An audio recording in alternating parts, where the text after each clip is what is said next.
অলক্ষী, এসব কি বলছিস রে তুই? ঠিকই তো বলছি মেজ জেঠি, এমন আপদের বিদায় হয় ভালো।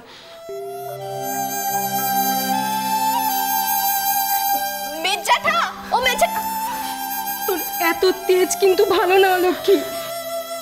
1 মিনিট, এই নাও তেজপাতা, খুব ভালো গন্ধ। হ্যাঁ, নিয়ে যাও।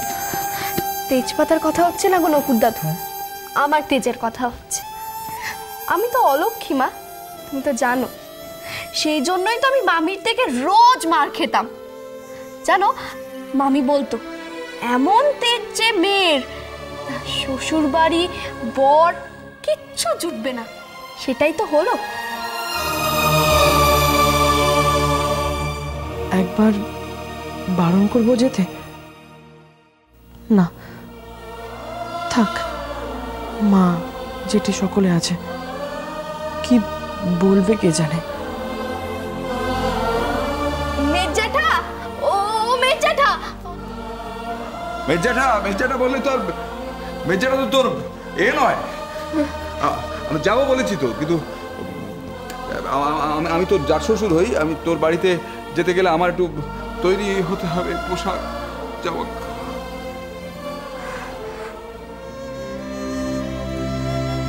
মেজেঠা চলো না, বেলা গড়িয়ে গেল, চলো।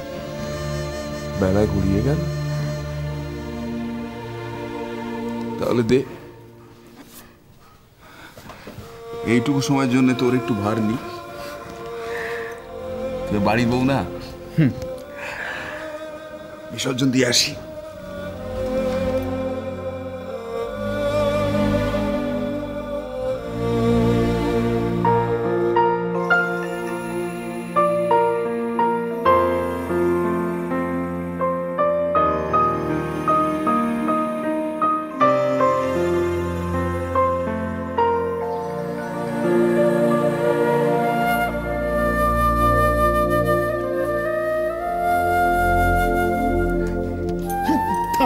লক্ষ্মীমা থাক,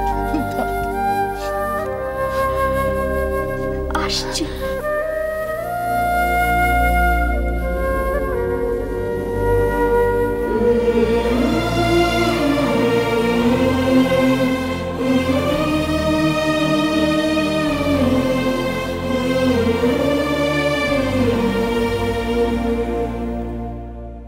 যারা উল্লুক, বেঈমান, কুলাঙ্গার, হ্যাঁ, অপদার্থ গর্ধব একটা। হ্যাঁ, কোথায় গেল? ঘরে নেই। বিষ্ণু, এ বিষ্ণু, ঘরেই নেই। হ্যাঁ, লুকিয়ে বেড়াচ্ছে। হারামজা। এই যে বলো, এই তো আমি। হারামজাদা, হ্যাঁ, ঘরের লোককে তাড়িয়ে দিলি? হ্যাঁ, দূর করে তাড়িয়ে দিলি ঘরের লোককে? কোথায়? আমি কোথাও ওকে তাড়িয়ে দিলাম? ও, তাহলে আমি তাড়িয়ে দিয়েছি? ঘরের লোককে আমি কুলোর বাতাস করে তাড়িয়ে দিয়েছি? হ্যাঁ, তুই আবার বলতে পারলি না? বলতে পারলি না তোর ভুল হয়েছে? তা পারবে কেন? তুমি স্বামী, স্ত্রীর সামনে স্বামীরা তো তাদের ভুল কবুল করে না। হ্যাঁ, হারামজাদা। শোনো বিষ্ণু মজুমদার, কান খুলে শুনে রাখো। আমার ঘরের লক্ষ্মী তোমার উপরে রাগ করে চলে গেছে। তুমি যেভাবে পারবে তাকে ফিরিয়ে আনবে, এই বলে দিলাম আমি। কিন্তু কিন্তু আমি ওকে কি করে ফিরিয়ে আনবো? ও তো আমার কথা শুনেই না। ওসব আমি কোনো কথা শুনতে চাই না। কে কার কথা শোনে না শোনে এ নিয়ে আমার মাথা ঘামানোর কোনো দরকার নেই। আমি চাই আমার লক্ষ্মী ঘরে ফিরে আসবে এবং তোমাকে তা নিয়ে আসতে হবে, নইলে আমি জুতো পেটা করবো বলে দিলাম। আমার ঠাকুরদাদা ঘরে পেটা করেছে, আমি জুতো পেটা করে এলাকা ছাড়া করে দেবো তোকে আমি। তারপর আমি নিজে গিয়ে আমার লক্ষ্মীকে নিয়ে আসবো, তোকে আর ঢুকতে দেবো না বাড়িতে। এই যে মনে থাকে গেল।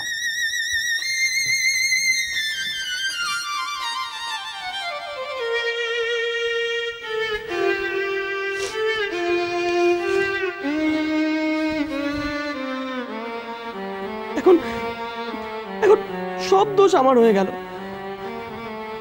আর ও যে আমাকে পাত্তা না দিয়ে চলে গেল, তার বেলা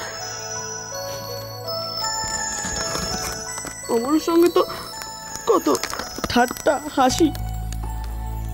কই, আমার সঙ্গে তো কিচ্ছু নয়।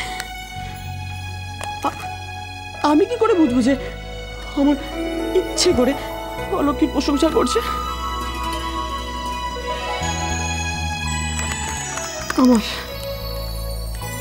আমার বুঝি কষ্ট হয় না? আমার বুঝি হিংসা হয় না? একটু একটু বুঝলো না আমাকে।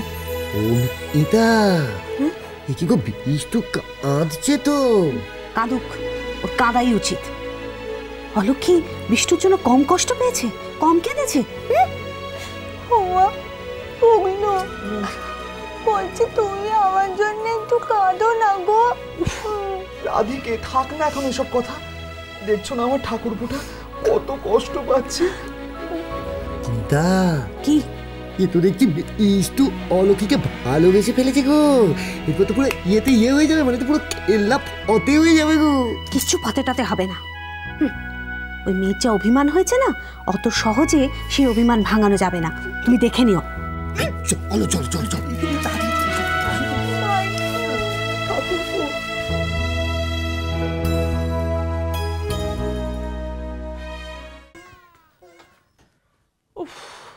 সারা বাড়িতে লোডশেডিং, আর এদিকে কেউ আমার ঘরে একটু আলোও দেয়নি। বলি পড়বোটা কি করে? মশাও ঢুকে গেছে। কি হয়েছে কি বিষ্টু? বলি তো চেঁচামেচি করছিস কেন? মা কি আগের মতো দৌড়ঝাঁপ করতে পারে? মার বয়স হয়েছে না? তাহলে যে পারে তাকে ডাকো না। সে পায়ের ওপর পা তুলে বসে থাকছে কেন?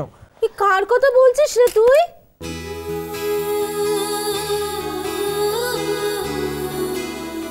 আমাকে নিয়ে আর তোমাকে কিচ্ছু ভাবতে হবে না। শোনো, আমি রান্নাঘরে দুধ গরম করে রেখে এসেছি। আমি সব জামা কাপড় কেচে তোমার ঘরে একটা বাক্সতে রেখে এসেছি, সেখানেই খুঁজো। কেমন? কারুর কথা বলছি না আমি। এই পড়ার টেবিলটা কে গোছাবে? হ্যাঁ কে গোছাবে এগুলো? হ্যাঁ এইভাবে পড়া যায়? সারা সন্ধ্যে দিয়ে আমি কিচ্ছু খাইনি, খুব খিদে পেয়েছে আমার। এইভাবে থাকা যায়? না না না, থাকা যায় না, থাকা যায় না। সর্বনাশ করেছি আমি। এক্ষুনি খাবার পাঠাচ্ছি বাবা, এক্ষুনি পাঠাচ্ছি।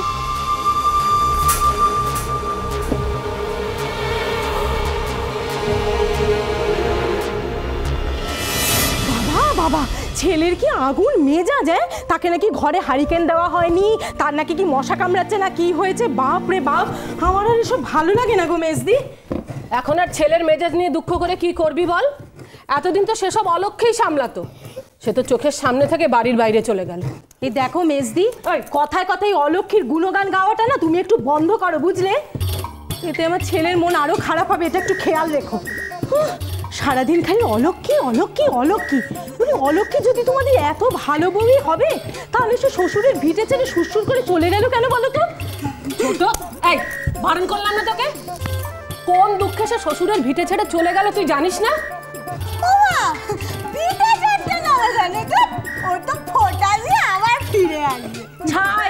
ছাই ফিরবে। আর কি ভেবেছিস রে, ও ফিরে এলে ওকে আমি একেবারে বুকে তুলে নেব? কখনো নেব না। কত বড় সাহস মেয়ে রে! কতবার করে বারণ করলাম, তা সত্ত্বেও চলে তো গেলই। আবার যাওয়ার সময় কষ্ট করে কি বলে গেল? ওনাকে এবারে বউই না, এবারে কল্যাণ অকল্যাণের সাথে ওর নাকি কোনো সম্পর্কই নেই। ওমা, হ্যাঁ রে ছোট, মেয়েটা মুখে কি বলে গেল সেটাই ধরে বসে আছিস? ওর মনটা বুঝবি না? বলছি মনটা কি করে বোঝা যায় গো? এই খবরদার, একদম নকুর কাকার মতো বোকা বোকা কথাবার্তাগুলো বলবি না। এক মিনিট আসছে। নাও ঠেলা সামলাও এবার। বলি আমার জন্য কি কোনো খাবার আসবে? হ্যাঁ বাবা, আসছি এক্ষুনি আসছি, একটু অপেক্ষা কর বাবা, দিচ্ছি। ও নকুর কাকা, বলে একটু মুড়ি দিয়ে এসো না গো। কি বাবা, ও নকুর দাদু, তুমি এরকম মুড়ি দিয়েছো কেন?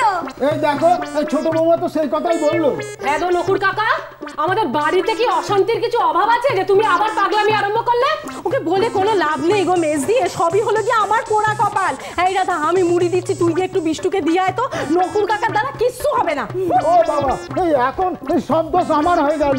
আরে বাবা, আমাকে তো ঠিক কথাটা বললেই হয়, বললেই তো হতো যে বিষ্ণুদা বাবুকে মুড়ি মাখাটা দিয়ে এসো, তবেই মিটে যেত। এই যে নকুর দাদু, তুমি এবার একটু চুপ করো, আমি ভাইকে দিয়ে আসছি। চুপ করো। এক মিনিট।